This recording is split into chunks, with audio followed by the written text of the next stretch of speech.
Welcome to everyone's favorite part of the semester, the syllabus review. Just kidding. Most people hate the syllabus review, but the syllabus, this document that's 6 pages long, it really is your guide to getting an A in this class, especially the first 4 pages. So I strongly recommend reading it.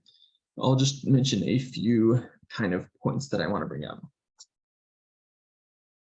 First off, here's my contact info. Email is a better way of getting a hold of me than by phone, particularly because during the summer, I may or may not be in my lab on a specific day, and that's my lab phone. So if you don't catch me by phone, leave a voicemail, but a faster way to get in touch with me is almost always email.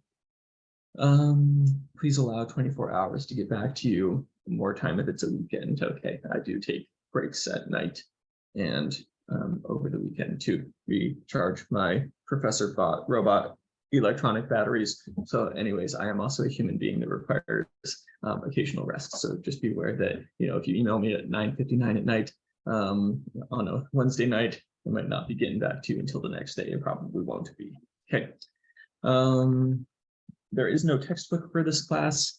I don't do textbooks because I think that they are they're not necessary for my courses, in my opinion, and they just add to your expense. So I don't do those. But in any case, this course is divided into 5 weeks. Those weeks run Sunday to Saturday. Each Sunday, you'll have some lecture videos to watch and some readings that you'll be able to do over the course of the week. And then on that Saturday, you will have an assignment or a test or both due.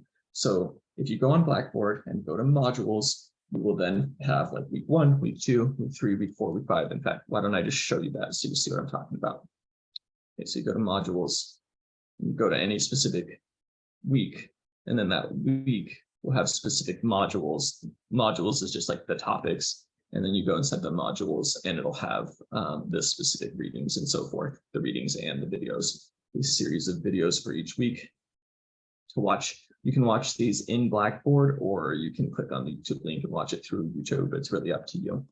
One point, by the way, to bring up is that if you're watching it on YouTube, you can click on the little thing over here and it'll say like transcript, and you can open up a transcript for those of you who may want or need a transcript. But in any case, that is kind of the meat and potatoes of this course. There are 4 tests. There are 4 assignments, basically a test per unit and an assignment per unit. And all together, the tests equal 50% of your grade and the assignments equal 50% of your grade. The tests are open Blackboard, meaning that you can use the videos that are on Blackboard and you can use the readings that I've provided. You can't use any other source like other people in the class, like ChatGPT, or like Googling for an answer or anything like that, but you can use the stuff on Blackboard. The course is out of 1,000 points, which makes your final grade pretty easy to figure out. Basically 900 and above is an A, 800 and above is a B, and so forth. Some grading policy stuff. Basically, my late work policy, I think, is pretty generous. It's -5% per day.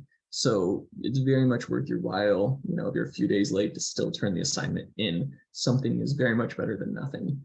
Having said that, I do know also that sometimes there's emergencies or just big life situations that come up that prevent you from getting the work in on time, and it's not, really your fault. In a situation like that, please reach out by email. I'm pretty generous with extensions. I've certainly needed my fair share of extensions both in school and in work in my life. So just if you need an extension because there's an emergency or major conflict, let me know what's going on sooner rather than later. And let's see whether or not an extension would be appropriate. Let's see. This is a little bit about kind of, you're investing time and usually money as well in a course like this. And so this is me talking about basically job skills that are relevant in a variety of different jobs and that employers tend to say are important to them, and then kind of how that's related to things that we're studying in this class. Probably the biggest one of which, probably the 2 biggest ones are just ability to express yourself while writing, which obviously that's something that all classes, many classes prepare you for, but this is just further building that. But also further building cultural awareness, which in the really diverse world and state that we live in is a skill that a lot of employers say is very important to them. So hopefully you find this to be useful employment-wise. Certainly, I think it's incredibly important life-wise to understand other human beings. So, but that's a bit about like kind of the, money / practical work side of it. That's assuming that you're not going into anthropology. If you're going into anthropology, of course, this course is going to be teaching you all sorts of concepts and skills that you'll be using throughout your career. Anyways, this is the course outline. Again, for each week, there will be some topics which will have videos attached to them.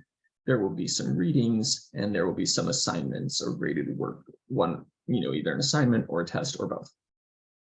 This first week starts on a Thursday, but all the other weeks start on a Sunday. So this first week is actually 10 days long. The readings I've tried to keep them as minimal as I can while still acknowledging the fact that this is like a 5-week course. So you basically have like 3 weeks crunched down into 1 week, right? Like 3 weeks of a normal semester. But I've tried to like cut a few of the readings that weren't as absolutely critical so that you don't have to just read like so many pages every single week. So I think the biggest week of readings might actually be your first week, but otherwise your readings typically aren't more than about 35 or less pages, sometimes as low as like 25 pages. So hopefully that's manageable and doable for you. And also, again, all the readings will be available online. There will usually be a link in the syllabus. If there's not a link in the syllabus, though, just go again over to that modules folder, and there will be a link to the reading in the modules folder. The assignments are all kind of designed to be short written assignments that allow you to kind of apply some concepts from this class, usually to your own daily life. That's kind of the idea here, is like, let's see how this plays out in real life. The first assignment is more of like a goal setting, kind of what do you want to get out of this course and who the heck are you? Course policies, nothing too surprising here. Probably the biggest one, which is I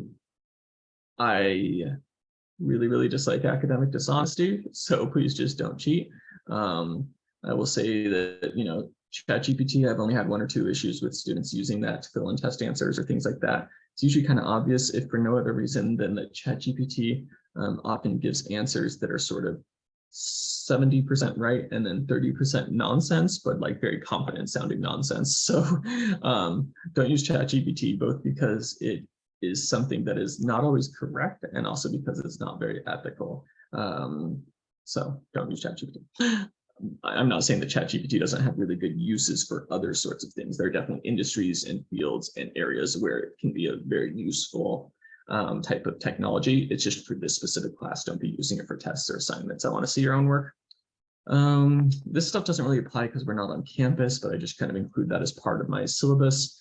But as far as accessibility, one thing that I wanted to point out is that I am almost always, pretty much always actually able to accommodate accommodations. So please just let me know what's going on. The best way to do that is through a disability support services email. You go in and talk to them if you haven't already. They shoot me an email.